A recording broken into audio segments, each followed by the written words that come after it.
ایک دوست پوچھتے ہیں مولانا صاحب صوفیہ کرام کی اصطلاح میں کشف کس چیز کا نام ہے؟ کیا کشف کی کوئی شرعی حیثیت ہے اور صحابہ کرام رضوان اللہ اجمعین کو بھی کشف ہوا کرتا تھا؟ کشف کا لفظی معنی کھول دینا ہے۔ جب اللہ تعالیٰ کسی کے لیے کوئی بات کھول دیتا، اس کو سمجھا دیتا، اس کے دل میں ڈال دے، تو یہ کشف ہی ہے۔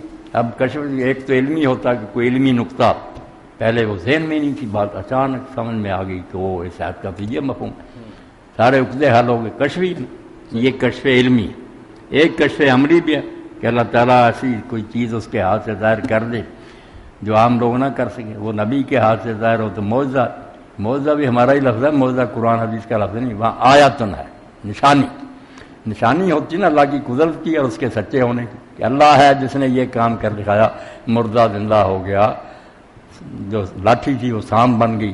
یہ اللہ کے کرنے کے کام ہے۔ ایک طرف سے اس سے اللہ کا پتہ چلتا کوئی ہے نا جو یہ سب کچھ کر سکتا، دوسری طرف سے نبی کا سچا ہونا ثابت ہوتا کہ اللہ کا پیارا ہی تھا تو اس کے لیے اللہ نے یہ نشان ظاہر کر دی۔